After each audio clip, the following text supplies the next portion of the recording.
लीजिए सुनिए रवीन्द्रनाथ टैगोर की लिखी कहानी सजा, मेरी यानी समीर गोस्वामी की आवाज में। दुखी और छदामी कोरी दोनों भाई सवेरे उठकर जब हंसिया गंडासा हाथ में लिए काम पर निकले तब उन दोनों की बहुओं में खूब जोर की लड़ाई शुरू हो चुकी थी। मोहल्ले वाले प्रकृति की और नाना प्रकार की खटपट और कलरवों की भांति इस घर के कलह और उससे पैदा हुए शोरगुल के आदी हो गए थे। जोर की चीख चिल्लाहट और नारी कंठ की गाली गलौज कान में पड़ते ही लोग आपस में कहने लगते, लो हो गया शुरू। अर्थात जैसी की आशा थी आज भी उस स्वाभाविक नियम में कोई फर्क नहीं पड़ा। सवेरा होते ही पूरब में सूरज निकलने पर जैसे कोई उसका कारण नहीं पूछता, ठीक वैसे ही कोरियों के इस घर में जब दोनों बहुओं में तकरार और गाली गलौज शुरू हो जाती तो फिर उसका कारण जानने के लिए मोहल्ले के किसी को भी रत्ती भर कुतूहल नहीं होता। हाँ, इतना जरूर है कि ये कलह आंदोलन पड़ोसियों की अपेक्षा दोनों पतियों को ज्यादा परेशान करता है, किंतु फिर भी वे उसे किसी खास दिक्कत में नहीं गिनते। उनके मन का भाव ऐसा है मानो दोनों भाई संसार यात्रा का लंबा सफर किसी इक्के में बैठकर तय कर रहे हैं और उसके दोनों बिना कमानी के पहियों से लगातार घड़घड़ खड़खड़ शब्द को उन्होंने जीवन रथ यात्रा के विधि विहित नियमों में शामिल कर लिया है। बल्कि घर में जिस रोज कोई शोरगुल नहीं होता, चारों ओर सन्नाटा सा रहता है, उस दिन कब क्या आफत आ खड़ी हो कोई कुछ अंदाजा लगाकर नहीं कह सकता। हमारी कहानी की घटना जिस दिन से शुरू होती है उस दिन शाम को दोनों भाई मेहनत मजूरी करके हारे थके जब घर लौटे तो देखा कि घर में सन्नाटा छाया हुआ है। बाहर भी काफी उमस है। दोपहर को एक बार खूब जोर से पानी बरस चुका है और अब भी बादल घुमड़ रहे हैं। हवा का नामो निशान तक नहीं। वर्षा से घर के चारों तरफ का जंगल और घास पौधे वगैरह बहुत बढ़ गए हैं। वहां से और पानी में डूबे हुए पटसन के खेत से एक तरह की घनी बदबूदार भाप सी निकल रही है और उसने चारों तरफ मानो एक निश्चल चहार दीवारी सी खड़ी कर दी है। गुहाल के बगल वाली छोटी सी तलैया में मेंढक टर्र टर्र कर रहे हैं और संध्या का निस्तब्ध आकाश मानो झींगरों की झनकार से बिल्कुल भरसा गया है। पास ही बरसात की पद्मा नदी नवीन मेघों से आच्छन्न होकर अत्यंत स्थिर और भयंकर रूप धारण करके स्वच्छंदता से बह रही है। अधिकांश खेतों को नष्ट करके वो बस्ती के करीब तक आ पहुंची है। यहां तक कि उसने आसपास के 2-4 आम कटहर के पेड़ तक उखाड़कर गिरा दिए हैं और उनकी जड़ें पानी से बाहर दिख रही हैं, मानो वे अपनी मुट्ठी की उंगलियों को आकाश में फैलाकर किसी आखिरी सहारे को पकड़ने की कोशिश कर रही हों। दुखी और छदामी उस दिन गांव के जमींदार के यहां बेगार खटने गए थे। उस पार की रेती पर धान पक गए हैं। बरसात के पानी में डूब जाने के पहले ही धान काट लेने के लिए देश के गरीब किसान और मजदूर सब कोई अपने अपने खेत के काम या पटसन काटने में लग गए हैं। सिर्फ इन दोनों भाइयों को जमींदार के आदमी जबरदस्ती बेगारी में पकड़ ले गए थे। जमींदार की कचहरी के छप्पर में से जगह जगह पानी चू रहा था। उसकी मरम्मत के लिए और कुछ टट्टियां बनाने के लिए वे दिन भर कड़ी मेहनत करते रहे हैं। खाने तक की छुट्टी न मिली कि घर आकर पेट में कुछ डाल जाते। कचहरी की तरफ से थोड़े से चने खाने को मिल गए थे। बीच बीच में मेह में भी भीगे हैं। हक की मजूरी भी मिल जाती सो भी नहीं, बल्कि उसके बदले जो उन्हें गालियां और फटकार मिली है वो उनकी मजूरी से बहुत ज्यादा थी। कीच कद्दड़ और पानी में होकर बड़ी मुश्किल से दोनों भाई शाम को घर आए। देखा तो छोटी बहू चंदा जमीन पर आंचल बिछाए चुपचाप औंधी पड़ी है। आज के बदली के दिन की तरह उसने भी दोपहर को बहुत आंसू बरसाकर शाम होते होते खामोश होकर अपने अंदर जोरों की उमस कर रखी है। और बड़ी बहू राधा मुंह फुलाए दरवाजे पर बैठी थी। उसका 1.5 बरस का छोटा बच्चा रो रहा था। अब दोनों भाइयों ने जब घर में पैर रखा तो देखा कि बच्चा नंग धड़ंग आंगन के एक तरफ चित्त पड़ा सो रहा है। भूखे दुखी ने आते के साथ ही कहा, चल उठ, परोस खाने को। बड़ी बहू एक साथ जोर से गरज उठी, मानो बारूद के बोरे में चिंगारी पड़ गई हो। बोली, खाने को है कहाँ जो परोस दूं? चावल तू दे गया था? मैं क्या आप ही कहीं जाकर रोजगार कर लाती? सारे दिन की थकावट और डांट फटकार सहने के बाद अन्नहीन निरानंद अंधेरे घर में जलती हुई शुद्धाग्नि पर स्त्री के रूखे वचन, खासकर अंतिम वाक्य का छिपा हुआ कुत्सित श्लेष दुखी को सहसा न जाने कैसे बिल्कुल ही असह्य हो उठा। क्रोधित व्याघ्र की तरह वो रुद्ध गंभीर गर्जन के साथ बोला, क्या कहा? और उसी दम उसने हंसिया उठाकर स्त्री के सिर पर जमा दिया। राधा अपनी देवरानी के पास जाकर गिर पड़ी और पड़ते के साथ ही मर गई। चंदा के कपड़े खून से सराबोर हो गए। वो हाय अम्मा क्या हो गया कहकर चिल्ला उठी। छदामी ने आकर उसका मुंह दाब दिया। दुखी हंसिया फेंक कर गाल पर हाथ रख के भौचक्के की तरह जमीन पर बैठ गया। लड़का जग गया और डर के मारे चिल्ला चिल्ला कर रोने लगा। बाहर तब पूरी शांति थी। अहीरों के लड़के गाय भैंस चलाकर गांव को लौट रहे थे। उस पार की रेती पर जो लोग पके धान काटने गए थे उनमें से 5-5, 7-7 जने एक एक छोटी सी नाव पर बैठकर इस पार आकर दिन भर की मेहनत मजूरी में 2-4 पूला धान सिर पर लादे लगभग सभी कोई अपने अपने घर आ पहुंचे हैं। गांव के रामलोचन चचा डाकखाने में चिट्ठी डालकर घर लौट आए थे और निश्चिंत होकर चुपचाप बैठे तमाकू पी रहे थे। एकाएक उन्हें याद उठाई, उनके शिकमी काश्तकार दुखी पर लगान के रुपए बाकी है। आज के दिन वो देने का वादा कर गया था। ये सोच करके अब वो घर आ गया होगा। रामलोचन कंधे पर दुपट्टा डाल छतरी उठा चल दिए। दुखी छदामी के घर में घुसते ही उनके रोंगटे खड़े हो गए। देखा तो घर में दिया तक नहीं जल रहा है। आंगन में अंधेरा है और उस अंधेरे में 2-4 काली मूर्तियां अस्पष्ट दिखाई दे रही हैं। रह रहकर बरामदे के एक कोने से रोने का अस्फुट शब्द सुनाई दे रहा है और लड़का ज्यों-ज्यों अम्मा अम्मा पुकारता हुआ रोने की कोशिश कर रहा है त्यों-त्यों छदामी उसका मुंह दबाता जा रहा है। रामलोचन ने कुछ डरते हुए पूछा, दुखी है क्या? दुखी अब तक पत्थर की मूर्ति की तरह चुपचाप बैठा था। उसका नाम लेकर पुकारते ही वो सिसक सिसक कर नासमझ बच्चे की तरह रोने लगा। छदामी झटपट बरामदे से उतरकर रामलोचन चचा के पास आंगन में आ गया।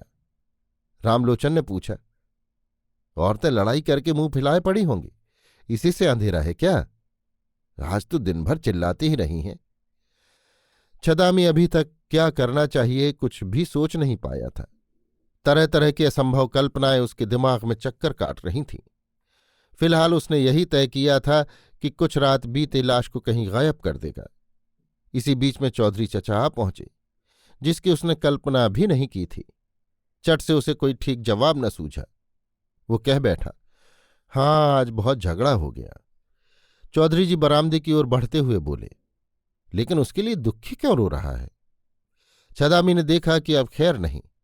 एकाएक वो कह बैठा, तकरार करते करते छोटी बहू ने बड़ी बहू के माथे पर हंसिया मार दिया है। मनुष्य आई हुई विपत्ति को ही बड़ा समझता है, उसके अलावा और भी कोई आपत्ति आ सकती है, ये बात जल्दी ही उसके दिमाग में नहीं आती।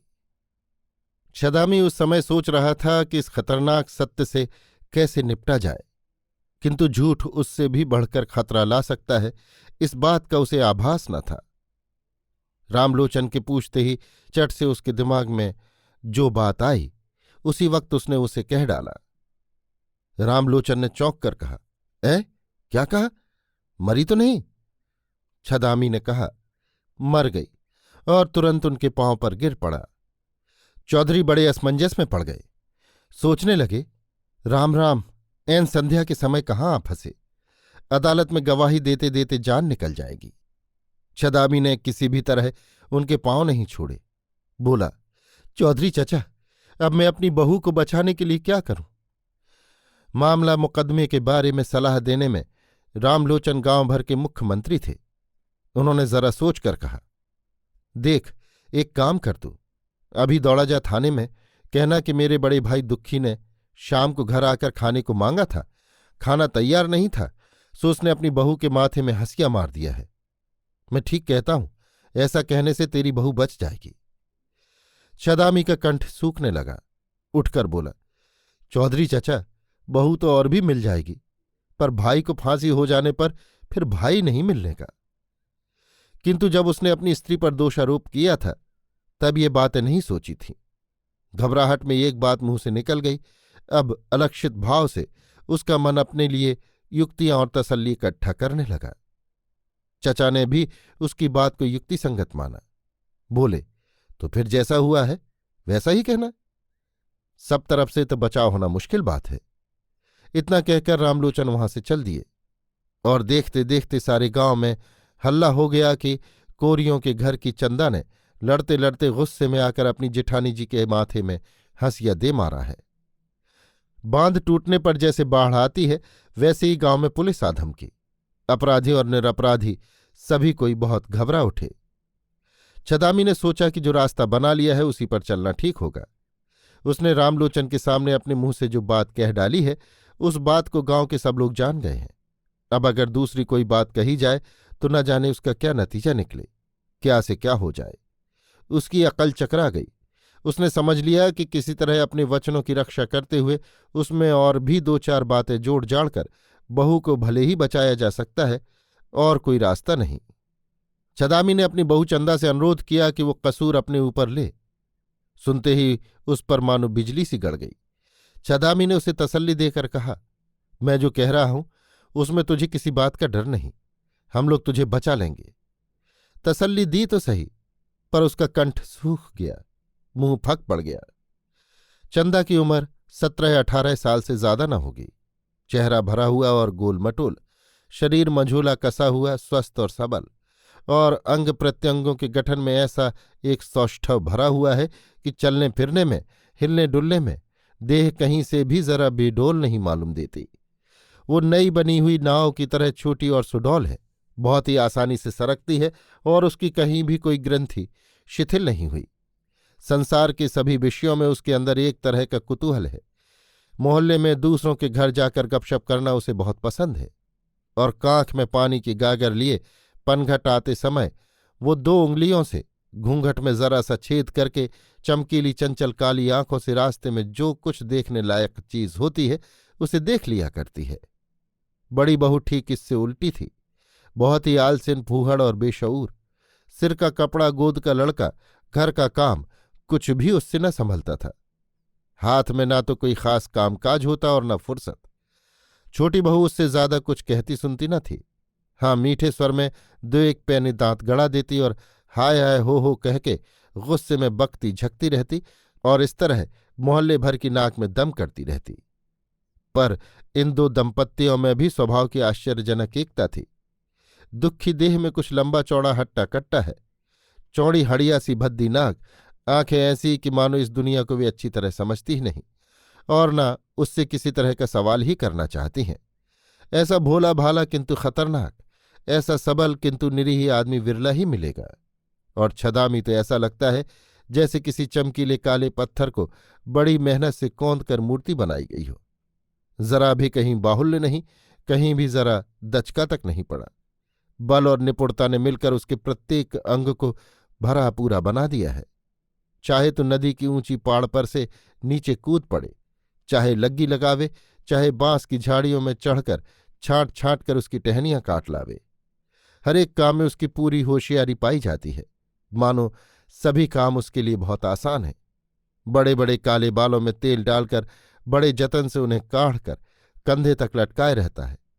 देह की सजावट के विषय में उसका काफी ध्यान है, और ग्राम्य बंधुओं के सौंदर्य के प्रति यद्यपि उसकी उदासीन दृष्टि न थी और अपने को उनकी निगाहों में मनोरम जचाने की इच्छा भी उसके काफी थी, फिर भी अपनी युवती स्त्री को वो जरा कुछ ज्यादा प्यार करता था। दोनों में कलह भी होती और मेल भी, कोई किसी को हरा नहीं सकता था। और भी एक कारण था जिससे दोनों का बंधन काफी मजबूत था। छदामी समझता था कि चंदा जैसी चंचल प्रकृति की चंडूल स्त्री है, उस पर बहुत ज्यादा भरोसा नहीं करना चाहिए, और चंदा समझती थी कि उसके मालिक की चारों तरफ निगाह दौड़ती रहती है। उसे अगर कुछ कस के न बांधा गया तो किसी दिन हाथ से निकल जाने का डर है। इस दुर्घटना के कई दिन पहले से स्त्री पुरुष में बड़ी भारी तनातनी चल रही थी। बात यह थी कि चंदा ने देखा उसका मालिक काम के बहाने कभी कभी दूर चला जाता है, यहां तक कि 2-1 दिन बाहर बिताकर फिर घर लौटता है और कुछ पैदा करके लाता नहीं। पति के लक्षण अच्छे न देखे तो वो भी कुछ ज्यादती करने लगी। उसने जब है तब पनघट जाना शुरू कर दिया और मोहल्ले भर में घूम फिरकर घर आकर काशी प्रसाद के मझले लड़के की बहुत ज्यादा व्याख्या करने लगी। छदामी के दिन और रातों में मानो किसी ने जहर घोल दिया। काम धंधे में कहीं भी उसे घड़ी भर के लिए चैन न पड़ता। इसके लिए एक दिन उसने भौजाई को बड़ी डांट फटकार बताई। जवाब में भौजाई ने हाथ हिला हिलाकर झमक झमक कर उसके अनुपस्थित मृत पिता को संबोधन करके कहा, वो औरत आंधी के आगे दौड़ती है, उसे मैं संभालूं? मैं तो जानती हूं किसी दिन वो खानदान की नाक कटा बैठेगी। बगल की कोठरी में चंदा बैठी थी। उसने बाहर आकर धीरे से कहा, जीजी तुम्हें इतना डर क्यों है? बस फिर क्या था, दोनों में खूब ठन गई। छदामी ने आंखें घुमाकर कहा, देख अब की अगर सुना कि तू अकेली पानी भरने गई है तो तेरी हड्डी तोड़ दूंगा। चंदा ने कहा, तब तो मेरा कलेजा ही ठंडा हो जाए। ये कहती हुई वो उसी वक्त बाहर जाने को तैयार हो गई। छदामी ने लपक कर चोटी पकड़ के घसीट कर उसे कोठरी के भीतर ढकेल दिया और बाहर से दरवाज़ा बंद कर दिया। शाम को छदामी जब घर लौटा तो देखा कि कोठरी खुली पड़ी है, उसमें कोई भी नहीं। चंदा 3 गांव पार करके सीधी अपनी ननसाल पहुंच गई है। छदामी बड़ी मुश्किल से मना मुनू कर वहां से उसे घर ले आया और अब की बार उसने अपनी हार मान ली। उसने देख लिया कि जैसे अंजलि भर पारे को मुट्ठी के अंदर जोर से दबाकर रखना दुस्साध्य है, वैसे ही इस स्त्री को भी मजबूती से पकड़ रखना असंभव है। पारी की तरह ये भी 10 उंगलियों की संघों में से इधर उधर छिटक पड़ती है। उसने किसी तरह जबरदस्ती नहीं की, किंतु बड़ी अशांति में रहने लगा। इस चंचल युवती स्त्री के प्रति उसका सदा शंकित प्रेम उग्र वेदना की तरह उसी को दुख देने लगा। यहां तक कि कभी कभी वो सोचता कि ये मर जाए तो निश्चिंत होकर वो जरा शांति से रहे। आदमी से आदमी की जितनी ईर्ष्या होती है उतनी शायद यमराज से नहीं होती। इसी बीच घर में ये दुर्घटना हो गई। चंदा से जब उसके मालिक ने हत्या मंजूर कर लेने के लिए कहा तो वो भौचक्की होकर देखती रह गई। उसकी काली काली दोनों आंखें काली आग की तरह चुपचाप अपने पति को दग्ध करने लगी। उसका सारा शरीर और मन क्रमशः मानुसंकुचित होकर पति राक्षस के पंजे से निकल भागने की कोशिश करने लगा। उसकी सारी अंतरात्मा विमुख होकर पति के खिलाफ विद्रोह ठान बैठी। छदामी ने बहुत तसल्ली दी कि तेरे डरने की कोई बात नहीं। इसके बाद उसने थाने में और अदालत में मजिस्ट्रेट के सामने उसे क्या कहना होगा बार बार सिखा पढ़ाकर सब ठीक कर दिया। मगर चंदा ने उसकी लंबी लंबी बातें कुछ भी नहीं सुनी। पत्थर की मूर्ति की तरह वो चुपचाप बैठी रही। सभी कामों में दुखी छदामी के भरोसे रहता है। छदामी ने जब उससे चंदा पर सारा दोष मढ़ने की बात कही तो उसने कहा, फिर बहू का क्या होगा? छदामी ने कहा, उसे मैं बचा लूंगा। भाई की बात सुनकर हट्टा कट्टा दुखी निश्चिंत हो गया। छदामी ने अपनी बहू को सिखा दिया था कि तू कहना जेठानी मुझे हंसिया लेकर मारने आई थी, सो मैं भी उसे हंसिया उठाकर रोकने लगी। सुना जाने कैसे अचानक लग गई। ये सब बातें रामलोचन की बनाई हुई थी।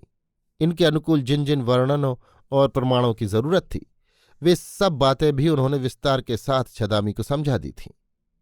पुलिस आकर जोरों से तहकीकात करने लगी। लगभग सभी गांव वालों के मन में ये बात तह तक बैठ गई थी कि चंदा ने ही जेठानी की हत्या की है, और प्रायः सभी गांव वालों के बयानों से ऐसा ही साबित हुआ।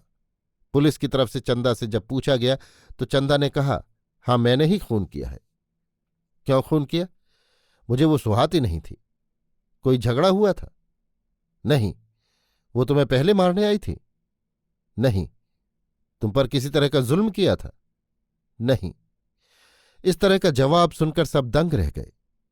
छदामी एकदम घबरा गया। बोला, ये ठीक नहीं कह रही है। पहले बड़ी बहू। दारोगा ने बड़े जोर से डांट कर उसे चुप करा दिया। अंत तक बार बार नियमानुसार जिरह करने पर भी वही एक ही तरह का जवाब मिला। बड़ी बहू की तरफ से किसी तरह का हमला होना चंदा ने किसी भी तरह मंजूर नहीं किया तो नहीं ही किया। ऐसी अपनी जिद की पक्की औरत शायद ही कहीं देखने में आती हो। एक रुख से जी जान से कोशिश करके फांसी के तख्ते की तरफ झुकी जा रही है। किसी भी तरह रोके नहीं रुकती। ये कैसा खतरनाक रूठना है। चंदा शायद मन ही मन कह रही थी कि मैं तुम्हें छोड़कर अपने इस नवयौवन को लेकर फांसी के तख्ते पर चढ़ जाऊंगी, फांसी की रस्सी को गले लगाऊंगी। मेरे इस जन्म का आखिरी बंधन उसी के साथ है। बंदनी होकर चंदा एक भोली भाली छोटी सी चंचल कुतूहल प्रिय ग्राम में वधू चिरपरिचित गांव के रास्ते से, जगन्नाथ जी के मंदिर के सामने से, बीच बाजार से घाट के किनारे से, मजुमदारों के घर के सामने से, डाकखाना और स्कूल के बगल से, सभी परिचित लोगों की आंखों के सामने से कलंक की छाप लेकर हमेशा के लिए घर छोड़कर चली गई। लड़कों का एक झुंड पीछे पीछे चला जा रहा था और गांव की औरतें, उसकी सखी सहेलियां, कोई घूंघट की सेंध में से, कोई दरवाजे के बगल से और कोई पेड़ की ओट में खड़ी होकर सिपाहियों से घिरी चंदा को जाती देख लज्जा से, घृणा से, डर से रोमांचित हो उठी। डिप्टी मजिस्ट्रेट के सामने भी चंदा ने अपना ही कसूर कबूल किया और दुर्घटना से पहले बड़ी बहू ने उस पर किसी तरह की ज्यादती या जुल्म किया था, ये बात उसके मुंह से किसी भी तरह निकली ही नहीं। पर छदामी उस दिन गवाही के कटघरे में पहुंचते ही रो दिया और हाथ जोड़कर बोला, दुहाई है हुजूर, मेरी बहू का कोई कसूर नहीं। हाकिम ने धमकाकर उसके उच्छ्वास को रोककर उससे सवाल करना शुरू कर दिया। उसने एक एक करके सारी की सारी कथा वारदात कह सुनाई, किंतु हाकिम ने उसकी बात पर विश्वास नहीं किया। कारण मुख्य विश्वस्त और शरीफ गवाह रामलोचन ने कहा, खून होने के थोड़ी देर बाद मैं घटनास्थल पर पहुंचा था। गवाह छदामी ने मेरे सामने सब कबूल करके मेरे पैरों पर गिरकर कहा था कि बहू को किस तरह बचाऊं, कोई रास्ता बताइए। मैंने भला बुरा कुछ भी नहीं कहा। गवाह ने मुझसे कहा कि मैं अगर कहूं कि मेरे बड़े भाई ने खाने को मांगा था सो उसने दिया नहीं, इस पर गुस्से में आकर भाई ने स्त्री को मार डाला तो ये बच जाएगी। मैंने कहा, खबरदार हरामजादे, अदालत में एक हरफ भी झूठ न बोलना, इससे बढ़कर महापाप और नहीं है, इत्यादि इत्यादि। रामलोचन ने पहले चंदा को बचाने के लिए बहुत सी बातें गढ़ डाली थी, किंतु जब देखा कि चंदा खुद ही अड़कर फंस रही है तब सोचा कि अरे बाप रे, अंत में कहीं मुझे ही झूठी गवाही के जुर्म में न पड़ना पड़े। इससे जितना जानता हूं उतना ही कहना अच्छा। ये सोचकर उन्होंने उतना ही कहा, बल्कि उससे भी कुछ ज्यादा कहने में कसर न रखी। डिप्टी मजिस्ट्रेट ने मामला सेशन सुपुर्द कर दिया। इस बीच में खेती बाड़ी, हाट बाजार, रोना हंसना आदि संसार के सभी काम चलने लगे। पहले की तरह फिर हरे धान में खेतों की सावन की वर्षाधारा झरने लगी। पुलिस मुलजिम और गवाहों को लेकर सेशन जज की अदालत में हाजिर हुई। इजलास में बहुत से लोग अपने अपने मुकदमे की पेशी के इंतजार में बैठे हैं। रसोई घर के पीछे की एक छोटी सी गंदी तलैया के कुछ हिस्से को लेकर एक मामला चल रहा है, जिसकी पैरवी के लिए कलकत्ते से वकील बुलाए गए हैं और फरियादी की तरफ से 39 गवाह हाजिर हुए हैं। सब अपने अपने हक हिसाब की कौड़ी कौड़ी, रत्ती रत्ती बाल की खाल निकालने वाला फैसला कराने के लिए व्याकुल होकर दौड़े आए हैं। उनकी धारणा है कि फिलहाल उनके लिए इससे बढ़कर संसार में और कोई जरूरी काम नहीं है। छदामी खिड़की में से रोजमर्रा की इस अत्यंत आकुल व्याकुल दुनिया की तरफ एकटक देख रहा है। सब कुछ उसे सपना सा मालूम होता है। अदालत के अहाते के भीतर के वट वृक्ष पर से एक कोयल बोल रही है। उनके यहां किसी तरह का आईन, कानून और अदालत नहीं है। चंदा ने जज के सामने झुंझला कर कहा, अरे हुजूर साहब, अब एक ही बात को बार बार कितनी बार बताऊं? जज ने उसे समझाकर कहा, तुम जिस कसूर को मंजूर कर रही हो उसकी सजा क्या है जानती हो? चंदा ने कहा, नहीं। जज ने कहा, उसकी सजा है फांसी, मौत। चंदा ने कहा, हुजूर साहब, मैं तुम्हारे पैरों पड़ती हूं, मुझे तुम वही सजा दे दो, मुझसे अब सहा नहीं जाता। जब छदामी को अदालत में पेश किया गया तो चंदा ने उसकी तरफ से मुंह फेर लिया। जज ने कहा, गवाह की तरफ देखकर बताओ, ये तुम्हारा कौन लगता है? चंदा ने दोनों हाथ से अपना मुंह ढककर कहा, ये मेरा मालिक लगता है। जज ने पूछा, तुम्हें ये चाहता है? चंदा ने जवाब दिया, उफ, बहुत ज्यादा चाहता है कि। जज ने पूछा, तुम इसे नहीं चाहती? चंदा ने जवाब दिया, बहुत ही ज्यादा चाहती हूं कि। छदामी से जब पूछा गया तो उसने कहा, मैंने खून किया है। जज ने पूछा, क्यों? छदामी ने कहा, खाने को मांगा था सो उसने दिया नहीं। दुख की गवाही देने आया तो मूर्छित हो गया। होश आने पर उसने जवाब दिया, हुजूर साहब, खून मैंने किया है। क्यों? खाने को मांगा था सो उसने दिया नहीं था। बहुत जिरह करके तथा और गवाहों का बयान सुनकर जज साहब ने साफ साफ समझ लिया कि घर की बहू को फांसी की बेइज्जती से बचाने के लिए ही दोनों भाई कसूर मंजूर कर रहे हैं।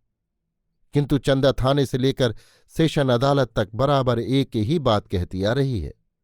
उसकी बात में जरा भी कहीं फर्क नहीं पड़ा। दो वकीलों ने स्वतः प्रवृत्त होकर उसे फांसी से बचाने के लिए बहुत कुछ कोशिश की, लेकिन अंत में उन्हें हार माननी पड़ी। जिस दिन जरा सी उम्र में एक काली काली छोटी मोटी लड़की अपना गोल मटोल मुंह लिए गुड्डा गुड़ियां फेंक कर अपना बाप महतारी का घर छोड़कर ससुराल आई थी, उस दिन रात को शुभ लग्न के समय आज के इस दिन की कौन कल्पना कर सकता था। उसका बाप मरते समय ये कहकर निश्चिंत हुआ था कि खैर कुछ भी हो, मेरी लड़की तो ठीक ठिकाने लग गई। जेल खाने में फांसी के पहले मेहरबान सिविल सर्जन साहब ने चंदा से पूछा, किसी को देखने की मन में है? चंदा ने कहा, एक बार अपनी मां को देखना चाहती हूं। डॉक्टर ने कहा, तुम्हारा मालिक तुम्हें देखना चाहता है, उसे बुलवा लिया जाए। चंदा बोली, मौत भी ना आई। अभी आप सुन रहे थे रविन्द्रनाथ टैगोर की लिखी कहानी सजा, मेरी यानी समीर गोस्वामी की आवाज में।